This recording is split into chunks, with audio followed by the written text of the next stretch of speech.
gold and silver, gold and silver. They are the only forms that will be accepted for the most part. In the book, The Fall of America, written by the Most Honorable Elijah Muhammad, he stated that the dollar will go down first. And he stated that after the dollar goes down, that the government will go down behind the dollar. The dollar fell over 30 years ago. The government is now collapsing. Piece by piece, piece by piece. First the dollar goes down, then the government. This is what we are witnessing right now. The Honorable Minister Louis Farrakhan, in a meeting with the Most Honorable Elijah Muhammad over 50 years ago, the Most Honorable Elijah Muhammad told him to his face, he said, in the future, this will be the medium of exchange. And what he was holding in his hand was a gold coin. The Most Honorable Elijah Muhammad told Minister Farrakhan this over 40 years ago, I believe over 50 years ago. He said, in the future, this will be the medium of exchange. It was a gold coin. Gold, it's going back to it. Silver is going to be used more so as a bartering, everyday purchasing thing, the same way you use your $1, $5 bill, $20 bill, etc. Gold coins. Gold coins currently are about $24 to $26, I believe they cost right now. A couple months ago, they were about $20. About a year ago, they were about $15, $16. As of right now, they're about $24 to $26 for one gold coin. So silver coin. One silver coin is worth about $26. It represents $26. So you can basically say a $20 bill with President Jefferson or Jackson. You want to switch that out with the silver coins. The silver coins. That is what is going to be used. Hand-to-hand type of transactions. Okay? Gold, of course, never loses value. It only increases in value. It cannot lose value. Those are the two things. Now, mind you, I'm telling you this now. And I'm taking the advice that I'm giving you. But I'm letting y'all know. Because there's too many of us who in the hood who have no clue about this information. Too many of us in the hood who know nothing about this. Too many of us in the hood that the government wants to leave in the hood and leave us in the worst possible condition. You have to have your own water. You have to have your own seeds so that you can grow your own food. You have to have an ability to purchase and buy things. Because what you never expected and what you never would conceive of and think of, we would never in a million years think that, wow, this dollar that I have, this $20, this $100 Benjamin Franklin is worthless. And it's piles of it being burned in the streets because the people have been notified that their dollar is worth nothing. It's not something you or I really can conceive, right? It doesn't even sound real. It's happened in other nations before. It's happened throughout history. Multiple nations have gone through this, where their dollar collapsed and a new form of currency had to be birthed out of the old currency. This is not something that is far-fetched. I'm just making this very clear. It happens all the time. I hope y'all got that information because I'm going to the next thing. See, on the economic piece, I'm not going to tell you exactly how to spend your money, nothing like that, but I'm letting you know the different things that are going on. The paper dollar in America is falling. It's fallen a long time ago. But gold and silver are the things you want to focus on now. Gold and silver. Silver coins. I believe the pre-1933 silver coins. Silver coins and gold. All right? Focus on those two things as far as having your own currency. Next point. When I'm talking about the famine and the food shortage, it's happening heavily in Europe right now, where the egg shortage was very heavy due to the COVID circumstance. So people weren't going into work. They were not able to get the eggs to transport them to the store so that they can be purchased, etc. So thousands and tens of thousands of eggs were spoiling, going bad. Okay. For those of you who are vegan, you're probably like, oh yeah, cool. But no, there are lots of people in the world who eat eggs. Okay. That's one example. Over 1 million acres I believe 19 million acres of land. The crops were not able to be reaped from those millions of acres of land. So therefore, this is in America. That food was not purchased or not brought and transported to grocery stores, and all of those crops went bad. Those different greens, those different fruits and vegetables went bad. And if you look up and research currently right now, the food shortage in America, you will see that it is getting very, very, very bad. Just because it looks good in your city does not mean it's always going to be good in your city. I'm letting you know ahead of time. Take your EBT, whatever you get, your food stamps, whatever government assistance you get, take that and go and purchase things that matter the best of foods. Don't just be F the chips, the hot Cheetos, all that nonsense. Your health needs to increase right now. Your stamina needs to increase right now. You must be in the highest peak form of health right now. Get back on your cardio. Get back on lifting weights. Start stretching. Get vitamins. Get minerals. Lots of water. Spring water preferably. Get back on your game. Because if anything happens, you do not want to be a liability to anyone. Meaning you don't want to be that person that somebody has to go back for, pick you up, get your stuff for you because you can't get it for yourself. You don't want to be that. I pray you don't want to be that. You don't want to be a liability. Also, you want to stock up on navy beans. All right. Some of y'all like, what about navy beans? Navy beans is the one of the #1 foods on the earth that has multiple vitamins, minerals, nutrients. It is self-digesting. It is anti-radiation. It is anti-aging. It is one of the most nutrient-dense foods. Navy bean. It's also referred to as the great white bean. That's something that we eat constantly. That's why we don't age, really. Not to be funny, but seriously, though. Get the navy bean. You want to stock up on, like I said, water. If you have a car that runs on gasoline, you want to get a gas tanker that's pretty big. I mean, I think they sell like the 100-gallon tanks, maybe bigger than that. And then they're on 2 wheels. You can connect it to your car. Make sure you get that. Make sure you get generators, solar power generators. And what I'm saying, I know a lot of people in the hood right now like, bro, I got $50 right now to my name. All right, good. Put your $50 together with your brother's 50. Or 3 other people that you could trust. Next door, whatever hood you from. Get at least 3 or 4 people together. And y'all put your money together and you share whatever it is that I'm talking about. Because it's hard out here. A lot of people are not working. A lot of people, hence the economy collapsing. Another thing. So put your money together. Help each other.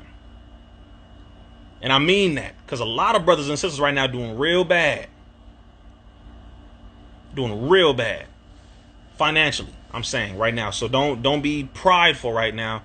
Get with at least 3 or 4 people who you agree with, who you trust, and you pull your money together and you start to purchase these things one by one. Generators.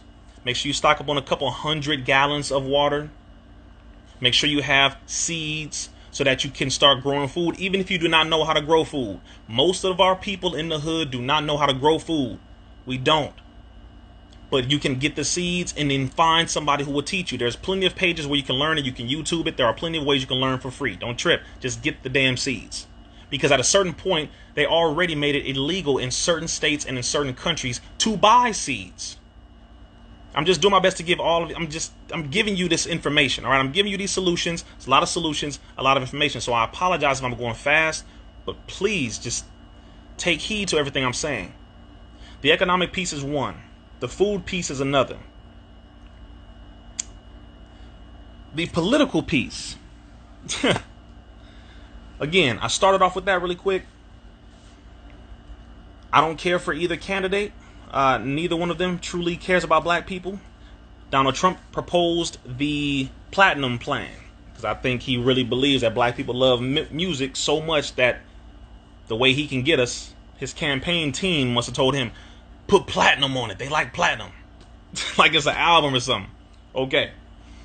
The platinum plan, which is being proposed, is something that he is stating is they're going to open up 3 million jobs, 500,000 black-owned businesses, and give us access to capital to the tune of $500 billion. Okay. Number 1, 3 million jobs.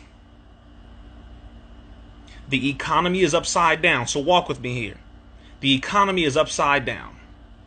Therefore, you must open up jobs. because you must stimulate the economy. Therefore, it is inevitable. You have no choice. You gotta give jobs to people regardless. Pointing to black folks and saying, hey, let's give them jobs, is just a way to make us believe that you give a damn about us when you have to give out jobs and open up companies regardless, or else the economy is going to collapse and then another country will be able to take over America. So that's a game. That's number one. That is a game.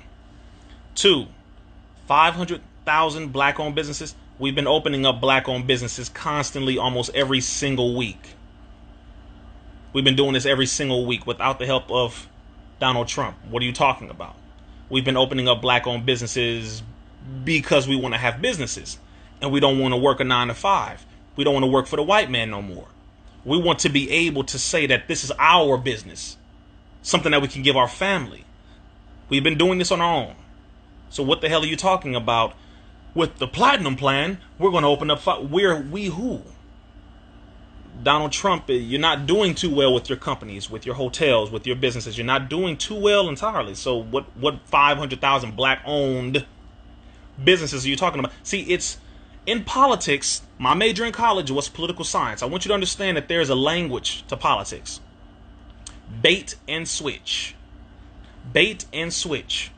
Truth mixed with falsehood. Forked tongue. Forked tongue. Make them think you're giving them a benefit when you're really not. They play you with language. Give you sweet sounding words. They make you feel good. They pander to your emotions.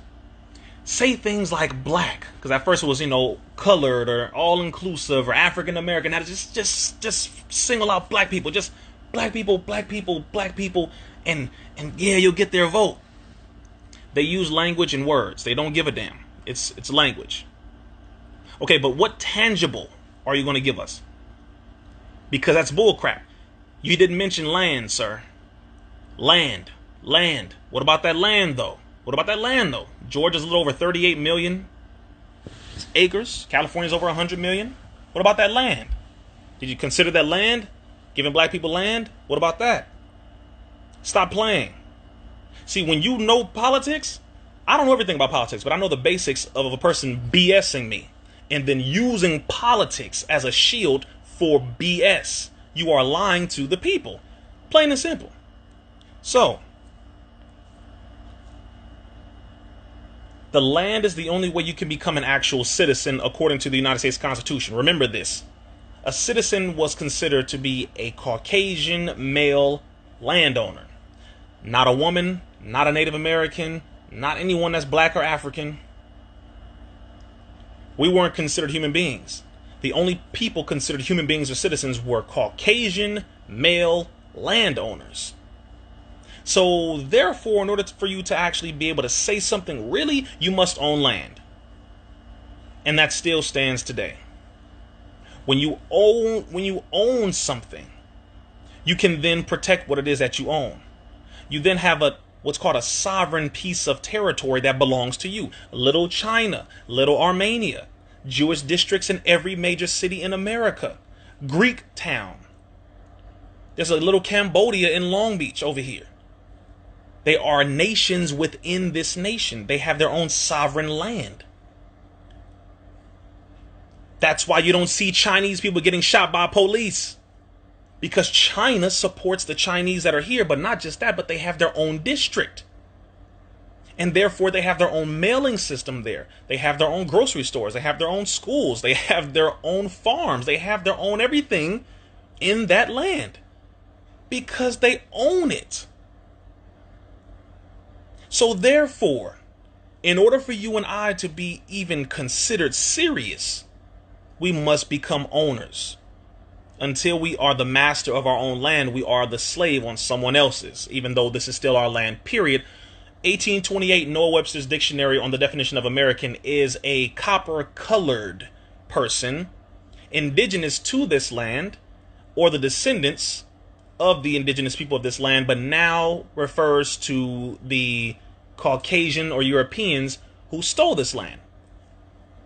The definition of an American 1828 Noah Webster's dictionary is saying black and brown folk are Americans, not Caucasians. The only person who actually rightfully deserves and needs and requires and is required to have a green card is the Caucasian European. 1828 Noah Webster's dictionary, and that still stands in law if you know it. These are basics, and I'm just letting you know. So the game, you must own land, all right? You must own land. You must have seeds. You must have water. You must have generators. You must have all that basic stuff. You must have gold. You must have silver. These are things we got to get into now. And it's not a joke. It's not funny. I'm not exaggerating. I'm not trying to scare you. But right now, people are scared, and they're trying to tell everybody which white man to this white man reason this white man well my white man is better than your white man, but look, my white man ain't as bad as your, look, my devil ain't as bad as your bro.